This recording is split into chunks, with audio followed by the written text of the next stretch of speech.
이번 시간에는 23페이지부터 23페이지가 아니라 27페이지부터 나가시면 됩니다.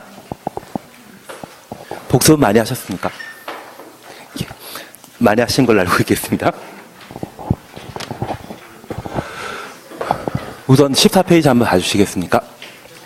14페이지 보시게 되면 용어 정의와 관련되어 광역도시계획이라는 게 있습니다.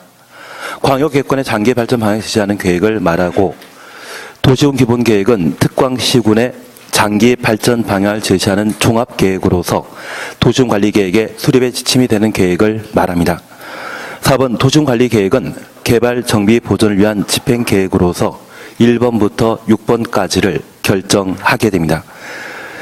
용도, 지역, 지구, 구역에 관한 사항과 기반설의 설치, 정비, 개량에 관한 사항, 도시개발 사업, 정비 사업에 관한 계획을 도시군 관리 계획으로 결정할 수 있고, 지구 단위 계획 구역, 지구 단위 계획 수립을 도시군 관리 계획으로 결정하며, 입지, 규제, 제소 구역과 그 계획을 도시군 관리 계획으로 결정할 수 있습니다.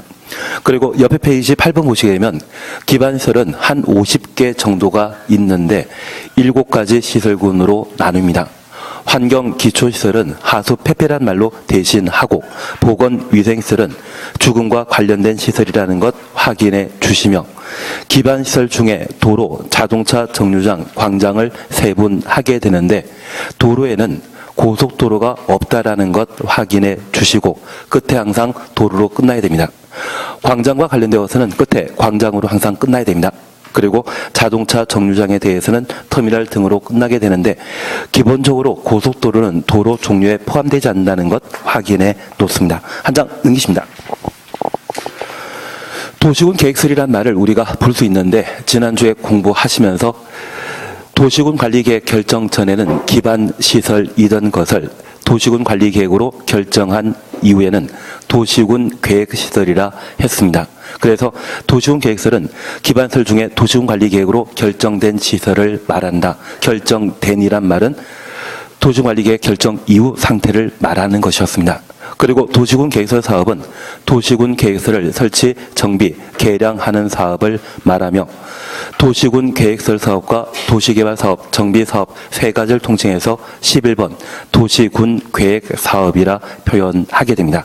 그리고 15, 16은 새로운 기반설의 설치가 곤란하면 개발밀도 관리구역이고, 새로운 기반설의 설치가 가능한 곳이 있다면 16 기반시설 부담구역으로 각각 특광시군이 결정할 수 있는데, 여기 개발밀도 관리구역과 기반시설 부담구역은 도시군 관리계획 결정 사항이 아니었습니다.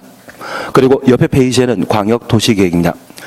2번 보게 되면 광역계획권을 지정하는 자는 국토란 말로 대신했고, 광역시설을 2 이상의 시도에 걸쳐 설치하게 된다면 국토교통부 장관이 광역계획권을 지정하며, 같은 도에 2 이상의 시군에 걸쳐 설치하는 광역시설이라면 도지사가 광역계획권을 지정할 수 있습니다. 한 장 넘기시니,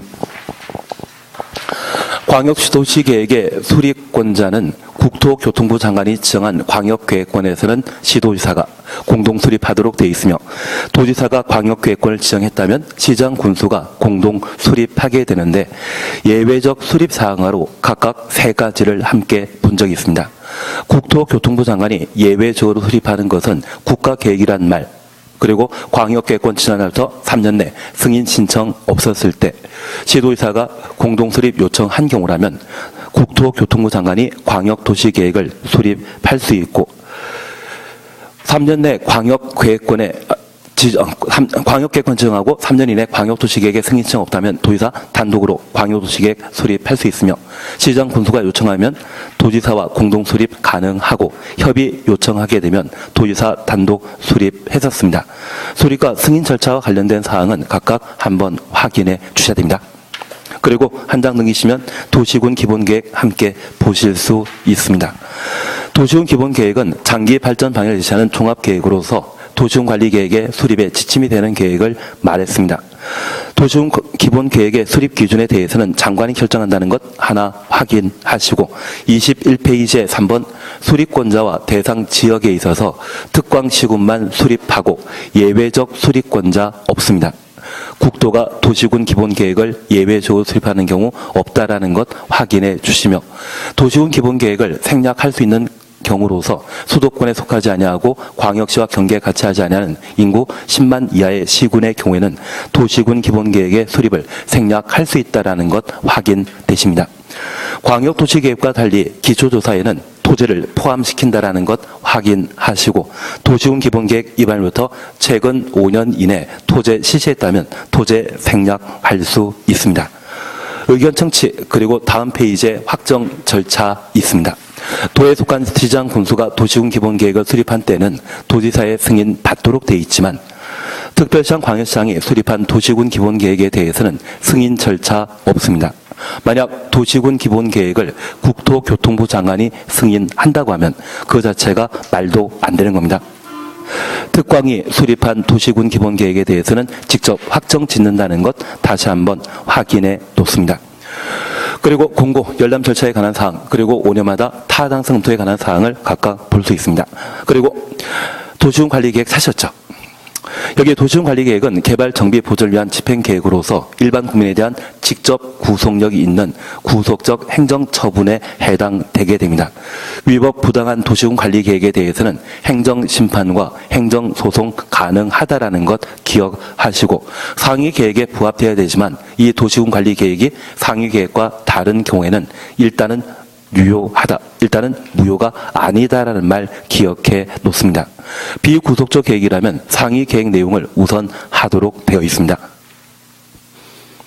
그리고 위반권자와 관련되어서는 특광시군의 원칙적인 위반권자이고 예외적으로 국토가 위반할 수 있다는 것 확인해 주시며 위반 제한과 관련되어서는 기지산대 4가지에 대해 위반 제한할 수 있습니다. 특별히 위반 제한 시에 기반시설 설치와 관련되어서는 면적 5분의 4 이상의 동의 필요하고 나머지 3가지에 대해서는 면적 3분의 2 이상의 동의 필요하다는 것 확인해 놓습니다. 위반 제한 하나부터 45일 이내 반영 여부 통보하여하고 1회 30일 범위 내 기간 연장할 수 있다는 것 확인하시며 비용 부담에 대해서는 이미 규정이었습니다. 나중에 우리가 건축법 공부하시다 보면 고층 건축물과 16층 이상이고 연면적 10만 제곱미터 이상의 건축물에 대한 안전영향평가 실시 시에 그 비용에 대해서는 의뢰 한자가 부담한다. 강행 규정입니다. 그것 빼곤 다 비용 부담에 대해서는 이미 규정이라는 것 살펴놓습니다. 기초조사와 관련되어 환경성 검토, 토지 포함한다라는 것 확인하시고 기초조사를 포함한 4가지 사항에 대한 생략 사유와 관련되어서는 그냥 이렇게 보셨습니다. 말도 안 되는데요.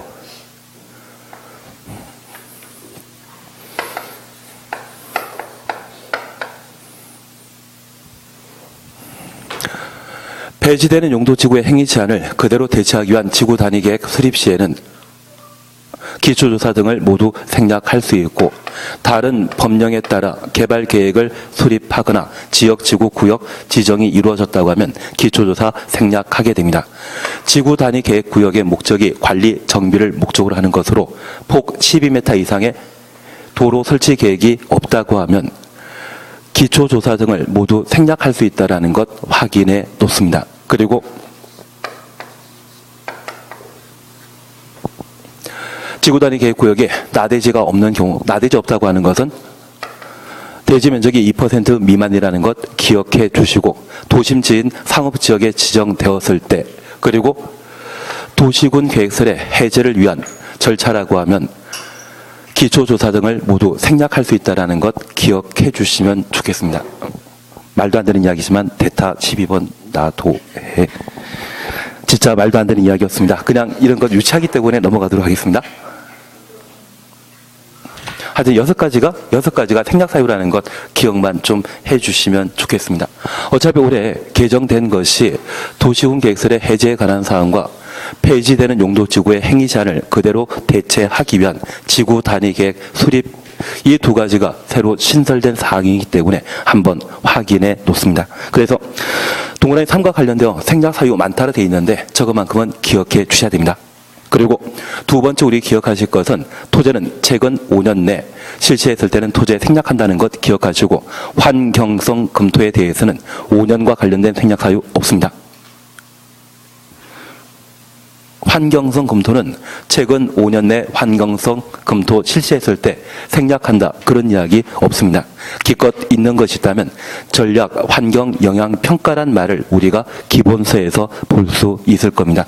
요약집에서는 내용을 좀 많아서 빼버렸지만 여기까지는 한번 해놓으셔야 됩니다. 하리라 믿고 있겠습니다. 예, 그리고 의견 청취와 관련되어 지지란 말 우리 기억하신 것 있습니다. 지구 단위 계획으로 결정하거나 변경 결정한 사항에 대해서는 지방의회 의견 청취 생략한다라는 것 확인해 주셔야 됩니다. 그리고 결정권자와 관련되어 국토교통부 장관만이 결정할 수 있는 사항이 4가지 있었습니다. 다음 페이지 보시게 되면 국토교통관이 입안한 도시관리계획과 개발제한구역, 국가계획과 연계된 시가조정구역의 지정 변경, 해양수산장관이 결정할 수 있는 수산자원보호구역 결정, 이 4가지에 대해서는 장관만 결정한다는 것 다시 한번 확인해 놓습니다. 그리고 옆에 페이지에 효력 발생과 관련되어 지형 도면 고시한 날 효력 발생한다는 것 확인하셨고, 그 효력 관계와 관련되어 기득권 보호에 관한 사항으로 이미 공사에 착수한 자는 도시관리계획 결정과 관계없이 계속 공사할 수 있습니다. 다만 시가조정구역과 수산자원보호구역 결정에 대한 도시군 관리계획에 있어서는 3월 이내 신고하고 공사 계속할 수 있다는 것 확인해 놓습니다. 그리고 27페이지에 3번 지형도면 고시하시면 되죠. 한 주 지났는데 복습은 잘하셨습니까? 예. 그동안 우리가 얼굴이 잘났거나 또는 돈이 많다고 해서 공부를 안 하신 분도 계시겠지만 이제부터는 열심히 하시면 되죠. 그래서 지금 간단하게 넘겨주셨듯이 이렇게만 한번 계속 반복해 봐주시는 게 이게 공부하는 방법이십니다. 그래서 이런 과정을 하루에 한 30분, 40분 해도 하실 수 있거든요. 그래서 내용만 정확하게 좀 이해하신 상태에서 볼 것만 계속 봐주십시오. 그리고 이미 내가 알고 있는 사안에 대해서는 더 이상 볼 거 없습니다.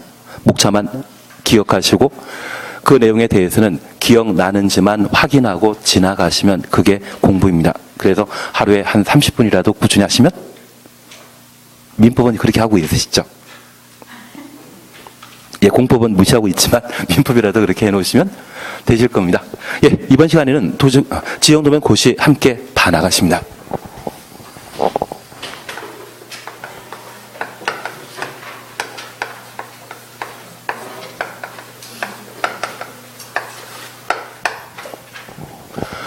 우리가 도시군 관리 계획의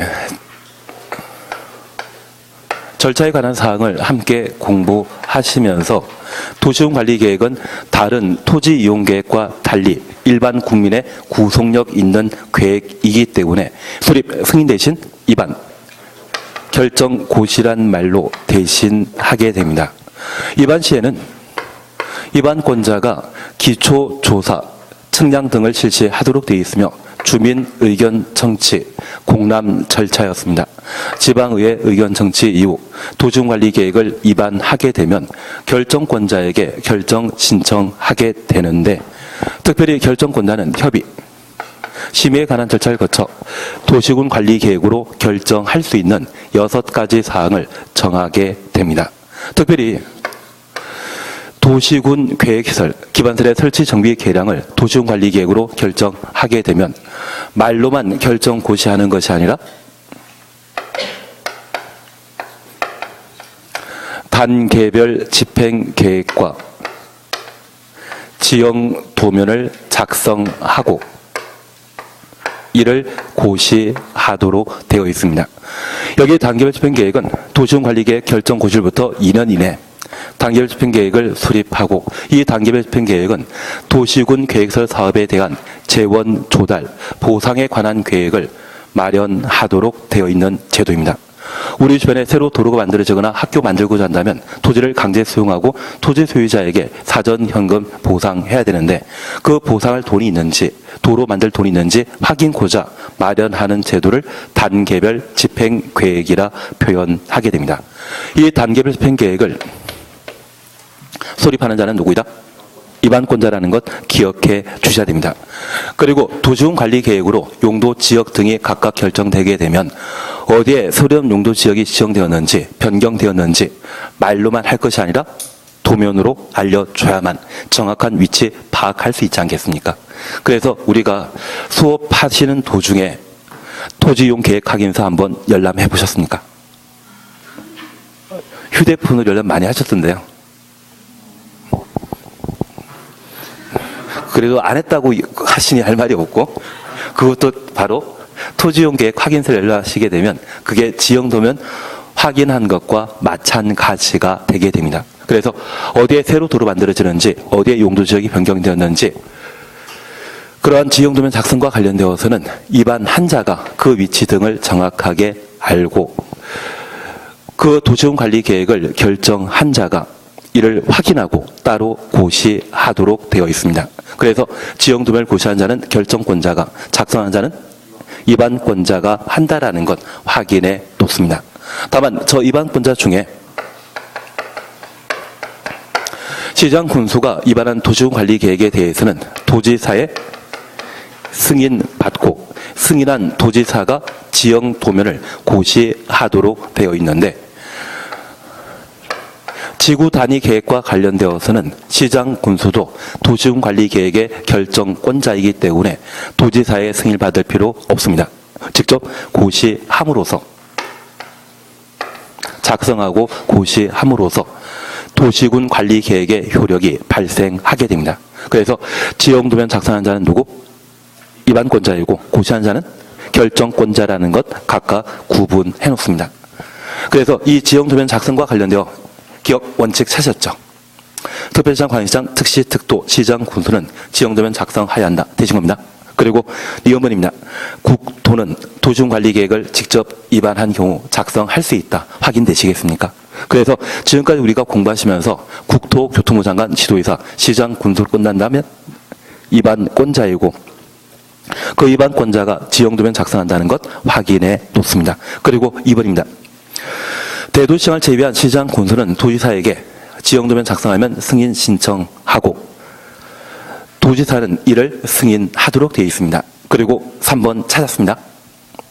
국토교통부 장관, 시도의사, 시장, 군수는 지형도면 직접 작성하거나 승인한 경우 작성 추천하시고 승인 추천했습니다. 이를 고시하여야 한다. 지금 27페이지 보고 계셔야 됩니다. 27페이지에 지형도면 보고 계시면 됩니다. 찾으셨죠?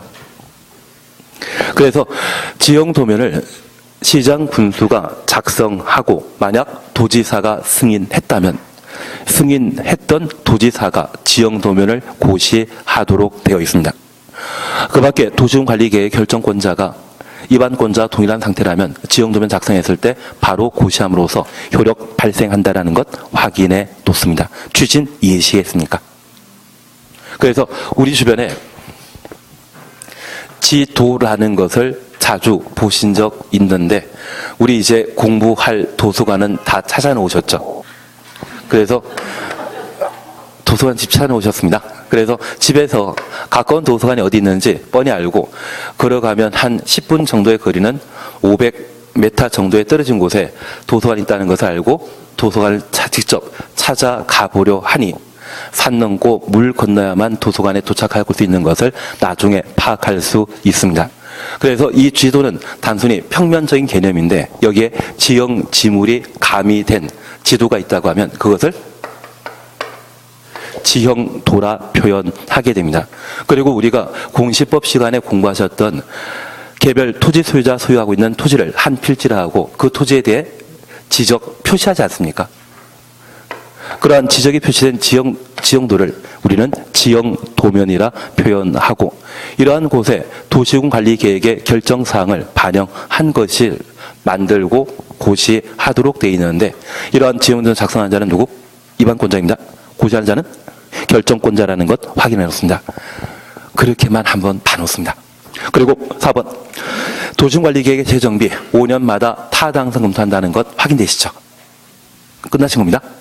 예, 그래서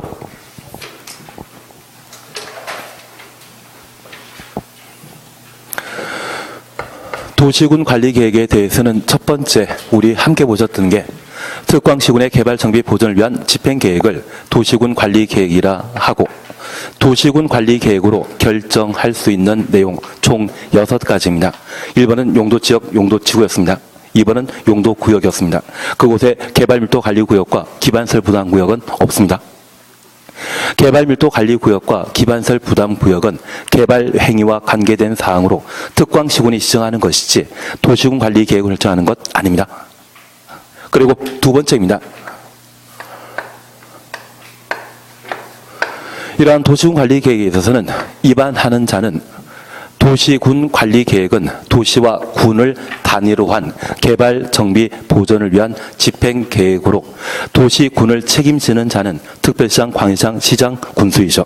그래서 원칙적인 위반권자는 특광시군이라는 것 기억하시고 예외적으로 국가계획과 관계되었을 때 국토교통부 장관, 도지사가 광역계획과 관계된 사항이라면 도지사가 도시군 관리계획을 위반할 수 있고 결정권자와 관련되어서는 국토교통부 장관이 위반한 사항은 직접, 특별시장, 광역시장, 도지사가 위반한 것 직접, 시장, 군수가 위반한 사항은 원칙적으로 도지사가, 예외적으로 지구 단위 계획과 관련된 위반이라면 시장, 군수도 결정할 수 있었습니다. 그래서 결정권자는 통상 국토교통장관, 지도의사, 대도시장은 끝나야 되는데 지구 단위 계획과 관계된 사항이라면 시장, 군수도 결정권자가 될 수 있다는 것 기억해 놓습니다. 그리고 이러한 결정권자 중에 국토교통부 장관이나 해양수산부 장관이 결정할 수 있는 사항은 총 몇 개? 4가지였습니다. 개발제한구역이라는 말 기억나시고 국가계획과 연계된 시가조정구역 기억나셔야 됩니다. 수산자원보호구역 결정도 해양수산부 장관이 결정하며 국토교통부 장관이 직접 위반한 사항이라면 국토교통부 장관이 직접 결정할 수 있다. 만약 해양수산부 장관이 위반한 사항이라면 해양수산부 장관이 결정할 수 있겠죠. 그런 걸로 해주시는 겁니다. 하지 않으셨습니까? 이런 거? 그리고 주요 절차와 관련된 사안들을 함께 살펴보시면서 생략사유에 관한 내용을 함께 공부하신 적이 있습니다. 특별히 기초조사, 환경성도 토제, 생략할 수 있는 사항으로 그냥 대타 12번 나도 해. 마음에 별로 안 좋습니다. 대신 그냥 생략사유 총 몇 개이다? 6가지라고 좀 기억을 해주시는 게 필요하십니다. 그리고 지방의회 의견 청취와 관련되어서는 지구 단위 계획으로 결정하거나 결정하는 사항에 대해 생략 가능하다라는 것 기억해 놓습니다. 그 밖에 경미한 사항이나 국방상 기밀에 해당되는 경우 당연히 생략할 수 있는 사유로 각각 살펴놓습니다.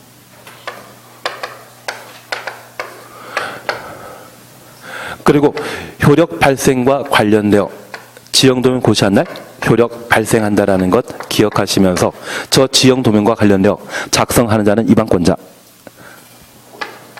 고시하는 자는 결정권자라는 것 다시 한번 살펴놓습니다. 그래서 지적이 표시된 지형도에 도시군 관리계획을 표기하게 되면, 기재하게 되면 그것을 지형도면이라 하고 작성하는 자는 위반권자, 고시하는 자는 결정권자로 각각 살펴놓습니다. 그리고 기득권 보호에 관한 사항으로 도시군 관리계획 결정과 관계없이 이미 공사에 착수한 자는 계속 공사할 수 있다는 것 기억해 놓으시고 시가조정구역과 수산자원보호구역에 있어서는 도시군 관리계획 결정 구실부터 3월 이내 신고하고 공사 계속 할 수 있다는 말 기억해 주셔야 됩니다. 그리고 5년마다 타당성 검토한다. 이게 우리 시험에 출제되는 한 2문제 정도가 되게 됩니다. 그리고 우리 지금까지 모든 절차는 행정청만 취하게 되는데 비행정청은 원할 수 있다? 위반 제한할 수 있다는 것 기억하시고 위반 제한할 수 있는 것은 기지, 산대 4가지입니다.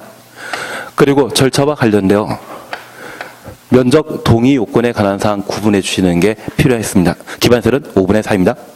나머지 3가지는 3분의 2라는 것 기억하시고 처리 절차와 관련되어 반영 여부 45일 이내 위반 여부를 통보하고 1회 30일 범위 내 기간 연장할 수 있다는 것까지 해놓으시면 올해 출제될 수 있는 문제는 해결되실 겁니다. 아마 올해 시험에 내게 되는 것이 있다고 하면 생략에 관한 사항 반드시 봐주셔야 되고요.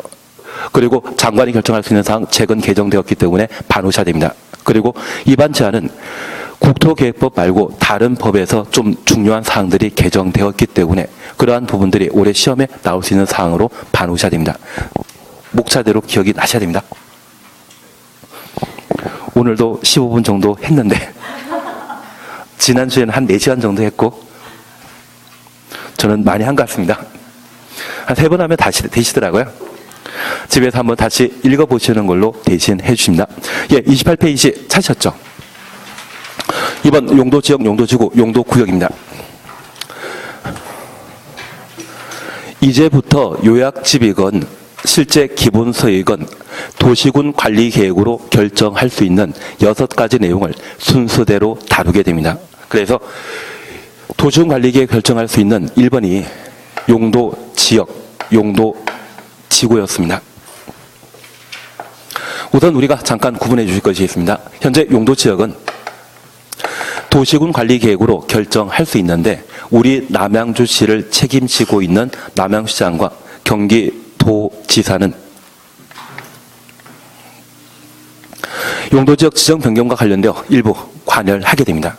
다만 우리 남양시장은 인구 50만 이상의 대도시이기 때문에 용도지역의 결정은 남양시장이 직접 담당하게 되고 인접해 있는 구리시장이라면 용도지역의 지정 변경을 입안하게 되면 경기도지사가 결정하는 체계를 가지게 됩니다. 그러면 이러한 용도지역은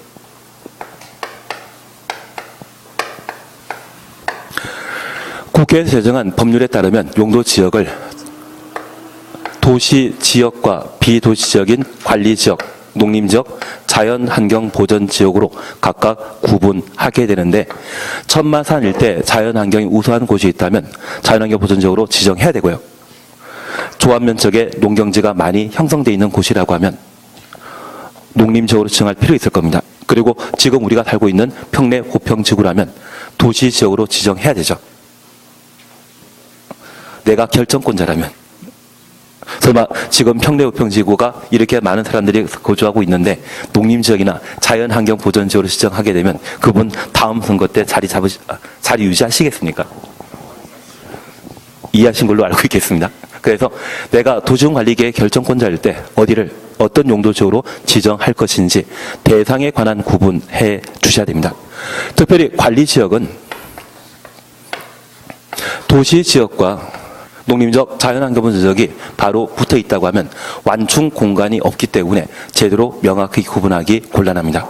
그래서 도시지역 외곽에는 계획관리지역을, 농림지역 주변에는 생산관리지역으로, 자연환경보전지역 외곽에는 보전관리지역을 지정함으로써 완충 공간을 확보한다는 것 확인해 놓습니다. 그리고 저 도시지역에 대해서는 대통령령을 시행령이라 표현하게 됩니다. 저 시행령에서는 저 도시지역을 주상 공록 중에 주거지역을 전, 일, 준으로 나눕니다. 그리고 상업지역에 대해서는 중일, 근유로 각각 구분하고 우리 교재에서는 중일, 유, 근으로 정리해놨는데 그냥 법대로 해주십니다. 법에 이렇게 돼 있기 때문에 이대로 해나가도록 하겠습니다. 그리고 공업지역과 관련되어서는 전, 일, 준이었습니다.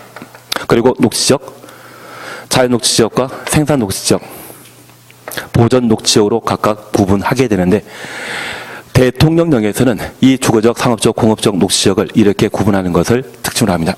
우리 지금에서는 이게 다 되셔야 됩니다. 이게 안 돼 있으시다고 하면 1, 2월 동영상 들으셔서라도 계속 반복해 보시는 게 필요하십니다. 우리가 영어를 공부하건 또는 한글 공부하건 처음에 시작하는 게 알파벳, 기역, 니은, 디귿부터 시작하지 않습니까? 부동산과 관련된 업을 하고자 한다면 용도 지역에 관한 구분을 기본적으로 해놓으셔야만 나머지가 이루어지게 됩니다. 다음 주에 시험 보시면서 이걸 내가 알고 있는지 모르고 있는지 한번 확인해 보시면 됩니다. 그러면 우리가 잠깐 이해하시는 게 전용 주거지역은 양호한 주거환경을 보호하기 위해 지정하는 용도지역을 말하는데 1종, 2종 용도지역을 구분함에 있어서 단독택과 공동택으로 구분하는 것 살펴주셔야 됩니다. 일반 주거지역의 경우는 편리한 주거환경을 조성하기 위해 지정하는 용도지역으로서 1, 2, 3종으로 구분하는데 저층이라면 1종, 중층이라면 2종, 중고층이라면 3종 일반 주거지역으로 구분하게 됩니다. 그래서 우리 주변에 15층짜리 아파트가 만들어져 있다면 대부분 2종 일반 주거지역으로 이해해 놓으시고 25층이나 35층 아파트가 만들어져 있다면 그때는 3종 일반 주거지역으로 판단하시는 것도 방법입니다. 반면 4층 이하의 공동택이 밀집한 곳이라면 1종 일반 주거지역으로 구분하게 됩니다. 준주거지역은 주거 기능 외 업무, 상업 기능의 보완이 필요한 용도 지역을 말한다라는 것 확인하십니다. 도심, 부도심에 대해서는 중심 상업적으로 일반적인 상업 기능 공간 제공하는 것이 있다면 일반 상업적으로, 근린 지역에 서비스와 물품 제공하기 위한 상업용지라면 근린 상업적으로, 지역 간, 지역 내 유통 기능을 제공하기 위한 상업지역이 있다면 유통상업지역으로 각각 구분하는 것 확인해 주셔야 됩니다. 그리고 공업지역은 중화공을 배치하는 곳이라면 전용공업지역, 환경 제어하지 않는 공업 배치라고 하면 일반 공업지역, 경공업이라는 말 쓰게 된다면 그때는 준공업지역으로 각각 구분하게 됩니다. 그리고 녹지지역, 제한적인 개발 가능한 곳이 있다면 자연녹지지역이고요.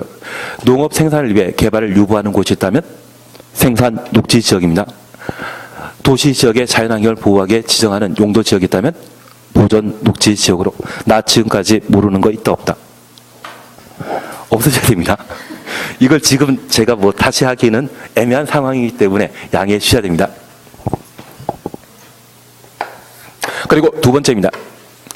이러한 용도 지역을 지정함에 있어서 절차에 관한 사항을 함께 살펴놓습니다.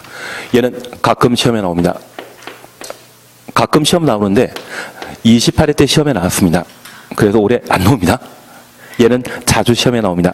작년에 안 나왔기 때문에 올해 나올 겁니다. 그래서 이번 시간에 해주실 것은 절차에 관한 사항들을 살펴주시는 게 필요합니다. 그리고 이 절차와 관련되어 우리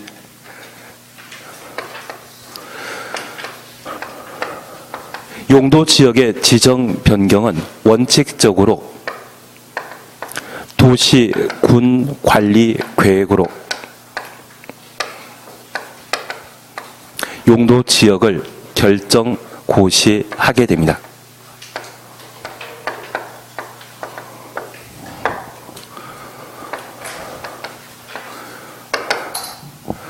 예외적으로 도시군 관리 계획으로 입안 결정 고시하도록 되어 있는데 절차를 일부만 생략하는 것으로서 도시군 관리 계획의 입안과 결정까지만 생략하고 별도 고시하는 경우가 있습니다.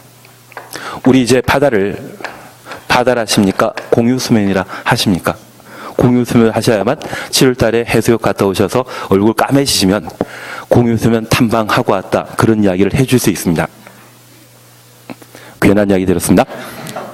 그러면 이 공유수면과 관련되어 이 공유수면을 매립하게 되었을 때 그 매립구역이 이웃한 용도 지역의 지정 목적과 동일한 것과 서로 다른 경우가 있습니다. 만약 동일한 경우라고 하면 도시군관리계획의 입안 결정 절차 일부를 생략할 수 있고 따로 고시만 하면 됩니다.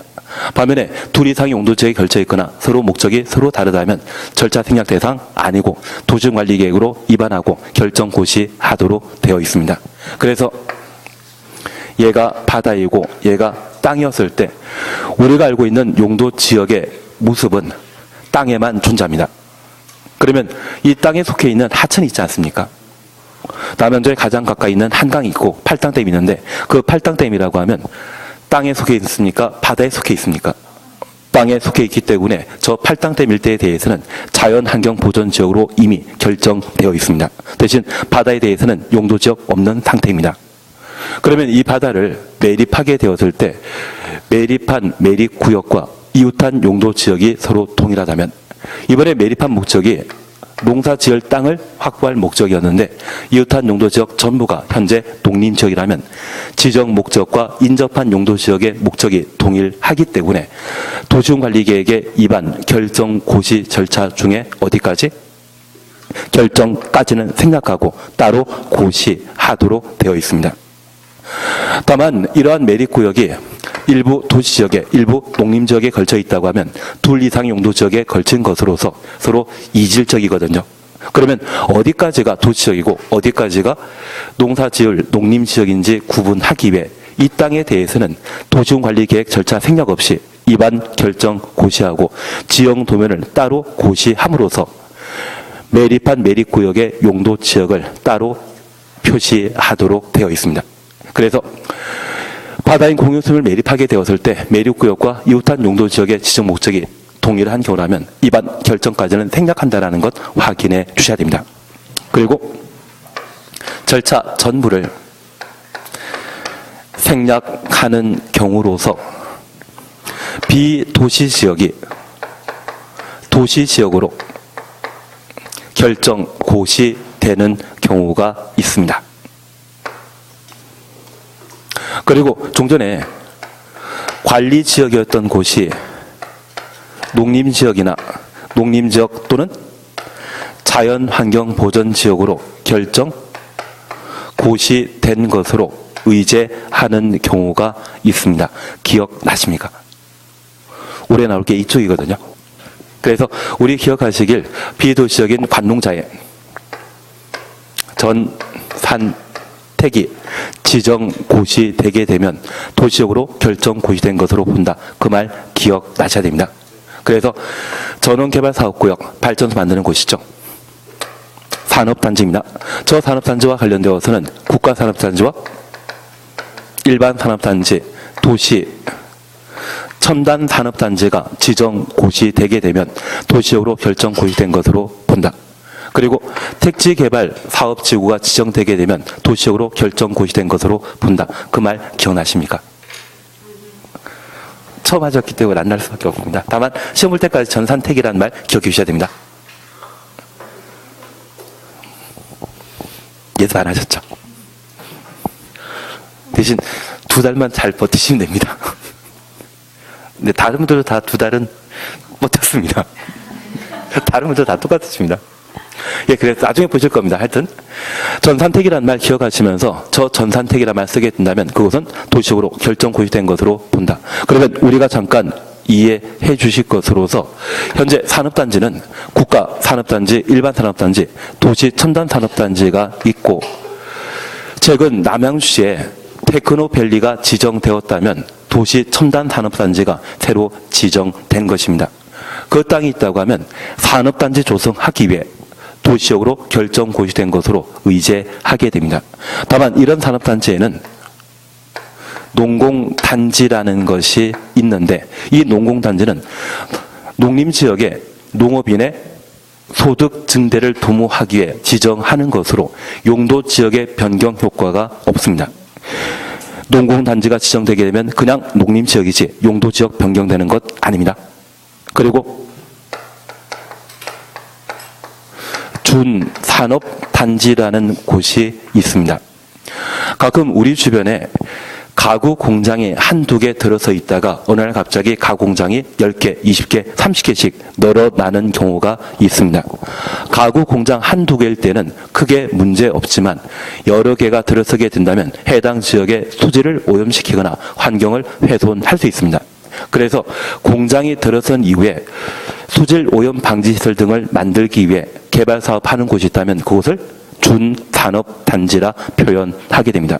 만약 국가산업단지라고 하면 나라에서 공장 지을 땅을 미리 조성해 놓고 이후에 공장이 들어가는 형태인 반면 준산업단지는 산업단지 2단이다. 아닙니다. 산업단지 만들기 전에 미리 토지 소유자가 공장을 먼저 만들고 공장이 너무 많아지게 되면 토지를 오염시킬 수 있거든요. 그럴 때 지정하는 제도를 뭐란다? 준산업단지라 표현하게 됩니다. 여기 농공단지와 관련되어서는 과거에 워낙 틀린 지문으로 많이 사용했기 때문에 더 이상 사용하지 않고요.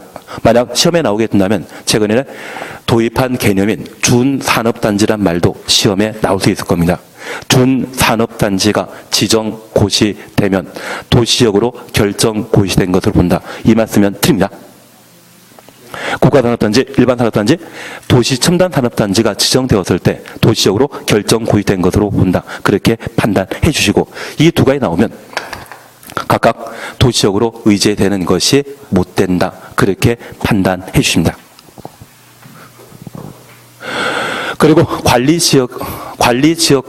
관리지역의 농지 중에 농림부 장관이 농업진흥지역을 지정 고시하게 되면 농림지역으로 결정 고시된 것으로 의제하고, 농림지역 또는 자연환경보전지역의 보전 산지가 죄송합니다. 관리지역의 보전 산지가 지정 고시되게 되면 그것은 그 구분에 따라 농림지역 또는 자연환경보전지역으로 결정 고시된 것으로 의제하게 됩니다. 거기까지 한번 확인해 놔야 됩니다. 그리고 마지막으로 우리가 봐주실 것이, 이러한 용도지역을 각각 지정했다고 하면 농림지역에서는 농업의 용도로 사용해야 되지 않겠습니까? 그래서 개별 토지 소유자는 지정된, 결정된 용도 지역에 따라 자신의 토지를 이용해야 되는데, 토지 소유자 재량에 맡기게 되면 농림지역에 가끔 공장이나 나이트클럽이 만들어질 수 있을 겁니다. 그걸 방지하기 위해 행위 제한을 가하게 되는데, 이 행위 제한은 매년 시험에 나옵니다. 작년에 시험에 나왔고, 재작년에 나왔고, 올해도 내기에도 좋습니다. 나옵니다. 그러면 이러한 행위 제한은 건축 제한이란 말 기억하고 계셔야 됩니다. 유락설은 상업적에만 건축할 수 있습니다. 상업적 아닌 곳에 유락설을 만들 수 있다 없다? 없다. 그래서 건축 제한 기억해 주셔야 되고, 이렇게 건물 건축하고자 한다면 건물의 크기를 좌우하는 것으로서 건폐율과 용적률이 있습니다.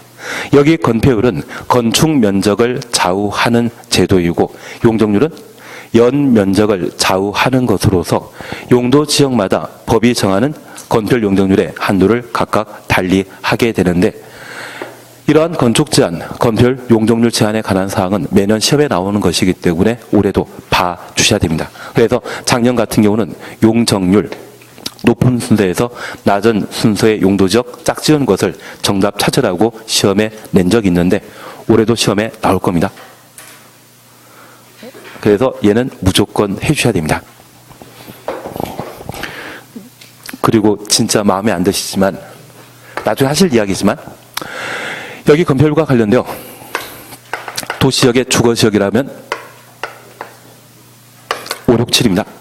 전용 주거지역은 50, 일반 주거지역은 60. 3종 일반 주거지역의 경우에만 건폐율 50 적용한다는 것 기억하시고, 준주거지역이라면 70입니다. 그리고 도시지역의 상업지역이라면 9878이라는 말로 대신하시는데, 중심상업지역 90, 일반 상업지역 80, 근린 상업지역이라면 70, 유통상업지역 80. 우리 교재는 중일 유군으로 정해놨는데 그냥 법에 나와 있는 대로 하겠습니다. 교재 따라 할 수도 있습니다. 그동안 교재는 이렇게 나왔으니까, 기본서는 이렇게 나왔으니까 이것 따라 가도록 하겠습니다. 그리고 공업지역과 관련되어서는 건폐율 70이라는 것 기억하시고, 녹지지역과 관련되어 비개발 용도이죠. 녹지적, 관리적, 농지적, 자연환경 보전지역의 기본 건폐율은 20%인데 딱 한 군데 예외 두게 됩니다. 계획관리지역이라면 건폐율 40%라는 것 기억해 주십니다. 그리고 용적률과 관련되어서는 주거지역은 1, 3, 5로 함께 보셨습니다. 제1종 일반 주거지역, 제1종 전용 주거지역의 경우는 100%, 3종 일반 주거지역의 경우는 300%라는 말 기억하시고, 준주거지역의 경우는 그 용적률을 500%로 했었습니다. 지금 요약집이 그냥 그런 상황이라고 이해해 주셔야 됩니다. 예.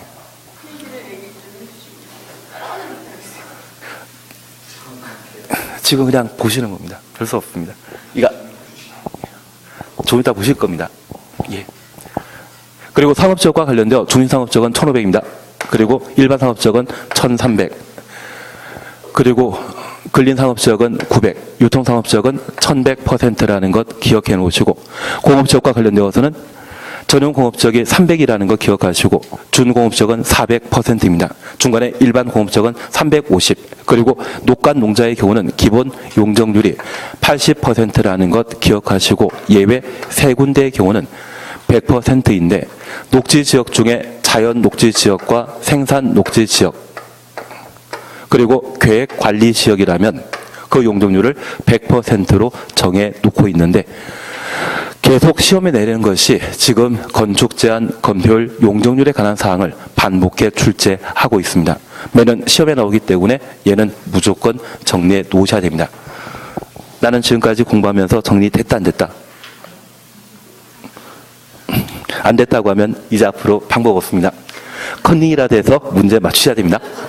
컨닝하는 방법밖에 없는 것 같습니다. 예, 잠깐 보고 한 5분만 보고 쉬었다 하실 겁니다. 28페이지 찾으셨죠? 양어렵은 용도지역입니다. 그리고 1. 도시지역 찾으셨죠? 현재 도시지역은 주거지역과 상업지역, 공업지역, 녹지지역으로 각각 구분하고 있고 주거지역은 전용 주거지역과 일반 주거지역, 준주거지역을 나뉘는데 시험 볼 때까지 계속 전일준입니다. 특히 전용 주거지역은 서울에 전직 대통령 두 분이 살고 있는 연희동이라는 동네에 있습니다. 그 연희동은 밤 8시 후에는 참 동네가 조용해집니다. 그리고 아마 서울 시내 아파트 가격 중에 가장 싼 곳이 그쪽이라더라고요. 이번에 분양한 가격이 5억이라고 합니다. 근데 그 연희동 외곽이면 분양 가격이 8억입니다. 괜한 이야기 드렸습니다. 하여튼 제일 동네가 조용한 곳이 전용 주거지역이라는 것 확인해 놓습니다. 그중에 전용 주거지역은 양호한 주거환경을 보호한다는 말 확인되시고 일종은 단독 지금 28페이지